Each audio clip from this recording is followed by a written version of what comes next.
تو ہر بار کی طرح آپ لوگ اس بار بھی محرم منانے والے ہیں، اور محرم منانے میں کیا کیا آتا ہے؟ تعزیہ داری کرنا، میلوں میں جانا، ٹھیلوں کے پاس رک کے جو ہے گول گپے کھانا، اور سب سے زیادہ جو محرم منایا جاتا ہے جس کو لوگ سمجھتے ہیں کہ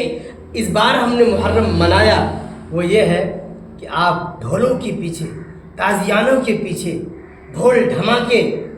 اور جو ہے لاٹھی لے کے چلنا اور پتہ نہیں کیسی کیسی چیزیں لے کے چلنا، اور محرم کمیٹی میں شامل ہو کر چاروں طرف سے ایک گول دائرہ بنا کر کے اس میں کچھ نچنیاں آتے ہیں اور کل ڈھولک والا ڈھول بجاتے ہیں، اور ہم سمجھتے ہیں کہ ہم نے اس بار محرم منا دیا۔ تو یہ ہے آپ کے سوچ کے حساب سے محرم منانا، بٹ آپ کو پتہ نہیں ہے کہ محرم منانا کس کو بولتے ہیں۔ محرم منانے میں دو چیزیں آتی ہیں۔ پہلی چیز آتی ہے کہ آپ اس میں روزہ رکھیں، 9 محرم کو روزہ رکھیں اور اس کے ساتھ 10ویں کو ملا لیں،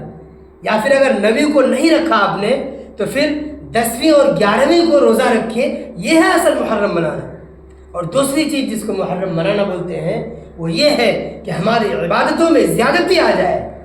اگر ہم 4 وقت کی نماز مسجد میں پڑھ رہے تھے، 4 وقت کی نماز ہم پڑھ لیتے تھے، تو آج ہم 5 وقت کی نماز پڑھیں جماعت کے ساتھ، یہ ہے اصل محرم منانا۔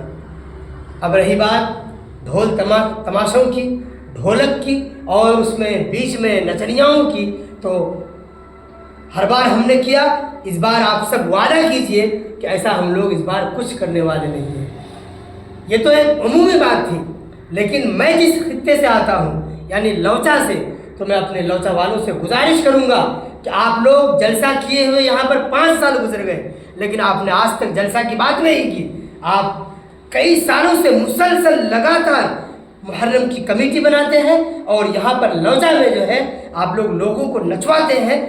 آپ یاد رکھیے، جس طرح نیکی کرنے والے، یعنی اگر آپ نے کسی کو نماز پڑھنا سکھا دیا، وہ شخص نماز پڑھ رہا ہے، تو نماز پڑھنے کا جو ثواب ہے وہ ثواب نماز سکھانے والے کو بھی پہنچتی ہے۔ ٹھیک اسی طرح اگر آپ نے محرم کا بازار لگوایا، ڈھولک والوں کو بلوایا، اور جو ہے محرم کا بازار لگا کے لوگوں کو جو ہے لاؤڈ اسپیکر میں اعلان کروا کے ڈی جے لا کے لوگوں کو جمع کیا، تو آپ کو جمع کرنے کا جو گناہ ملے گا وہ تو ملے گا ہی، لیکن ان لوگوں کے کھڑے ہو کر ان تماشاؤں کو دیکھنے کا جو گناہ ہے وہ بھی آپ کو ملے گا۔ تو پتہ چلا کہ محرم کمیٹی والے کے لیے ڈبل گناہ ہے، دیکھنے والوں کے لیے سنگل گناہ ہے۔ اس لیے آپ سب ہم سے وعدہ کیجئے کہ اس بار جو ہے آپ لوگ محرم اس طرح نہیں منا کر جو اصل محرم ہے یعنی روزہ رکھنا اور اپنے عبادتوں میں زیادتی پیدا کر دینا، یہ اصل محرم ہے۔